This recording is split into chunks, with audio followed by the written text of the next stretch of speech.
Amigas y amigos que leen por gusto, está aquí Carlos Morales Falcón, él es investigador.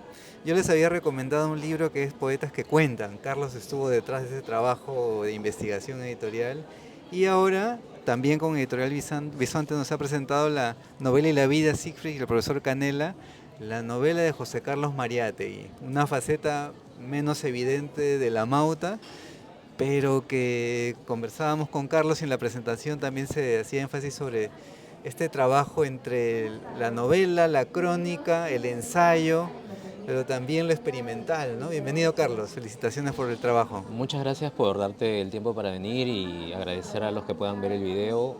Mariátegui es un autor que a mí me interesa mucho, es un autor que yo siento muy cercano, que incluso siento que da un discurso alternativo al discurso usual.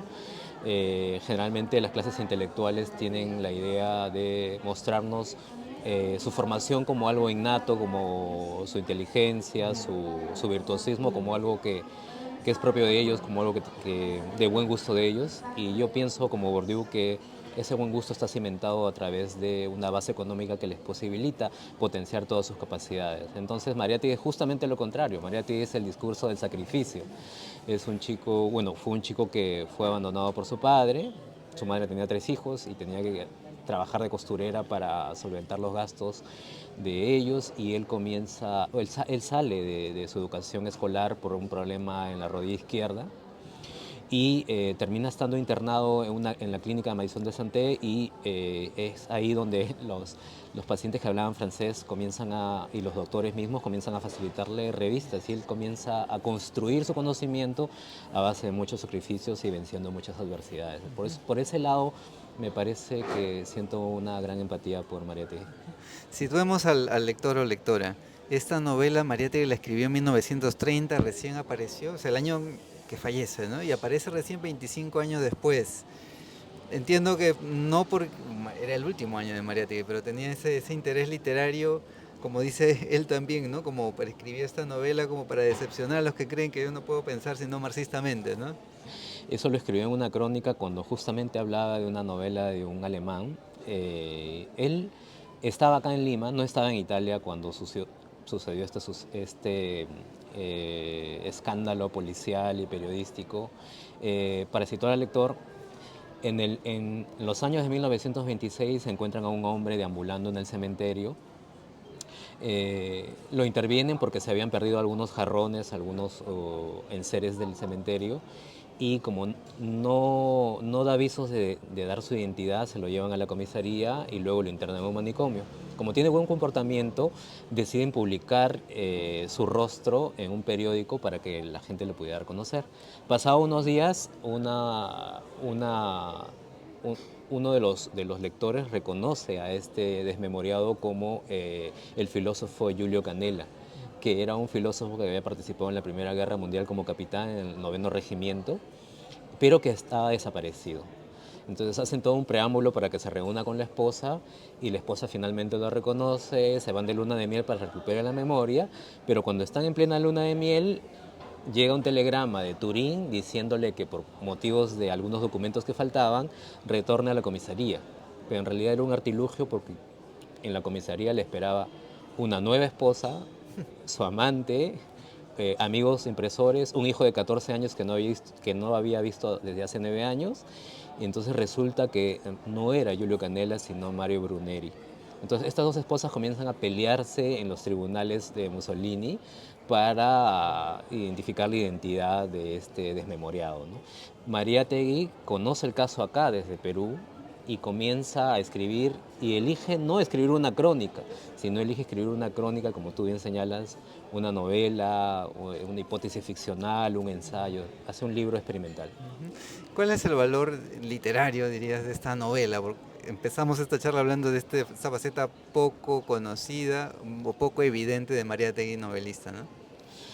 Él recoge algo que en los mismos años señala Borges, ¿no? Él dice que nosotros somos como occidentales con privilegios, o occidentales favorecidos, porque a la vez que somos occidentales no lo somos, y esa distancia nos permite manipular la cultura, entrar en la cultura y salir de la cultura. Eso parece ser un signo del escritor moderno que señala Octavio Paz. Mariátegui recoge esa forma de ficcionalizar, tomando distancia e ingresando en los sucesos que está narrando y manipulando toda la cultura. Y pienso que eso lo hace, eso lo hace muy actual, muy contemporáneo. De manera que él había insinuado un derrotero que muchas novelas actuales están continuando con esta diluirse de los géneros, con esta intertextualidad, con jugar con los paratextos, etcétera.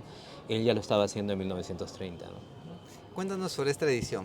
En 1955 recién salió publicada la novela, ha tenido sucesivas ediciones, estudios, notas de pie de página, pero también en esta edición hay un trabajo tuyo, precisamente, sobre la novela.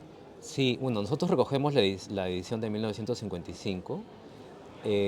Los hijos de Mariátegui, sobre todo Santiago, revivieron Minerva y hicieron dos ediciones de la novela.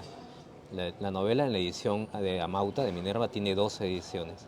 A partir del 80, Tauro, que se encarga de todas esas ediciones, comienza a agregarle anexos, ¿no? De entrevistas, artículos periodísticos y algún índice onomástico. Lo que hemos hecho nosotros es conservar las características de esa edición, respetando el trabajo de Tauro del Pino y complementándolo con notas al pie de página y complementándolo con el índice onomástico y a la vez complementándolo con un segundo prólogo en donde recopilamos este hecho real de manera cronológica, porque pensamos que leer la novela cotejando esa cronología que Mariátegui conocía a piel de detalle nos va a hacer entender las decisiones artísticas que él tomó para presentar este hecho. Ujú. Esta edición, por favor, muéstranos la portada, Carlos. Acaba de salir por Editorial Bisonte, se ha presentado aquí en La Independiente. Imagino que pronto será en librerías, o si no, también en la Feria Internacional del Libro de Lima, ¿verdad? Sí, lo pueden encontrar en el stand de Bisonte Editorial.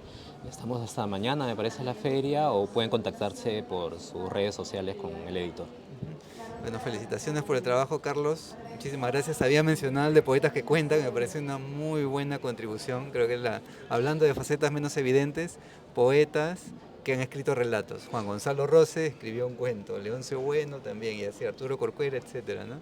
Sí, ese trabajo, bueno, inició con una idea de Arturo Corcuera, que me propuso el trabajo, y yo lo derivé porque a ese vínculo entre poesía y narración, y comencé a hacer rescates, como tú dices, ¿no? Por ejemplo, rescatamos un cuento obrero de Romualdo, poco conocido, o un cuento de Parra del Río sobre fútbol, y bueno, textos así como los que tú has mencionado. Sí, Poetas que Cuentan también ha sido publicado por Bisonte, está aquí en La Independiente y también en la Feria del Libro, así que si pueden, cómprenlo. Muchas gracias, Carlos. Te agradezco, muchas gracias.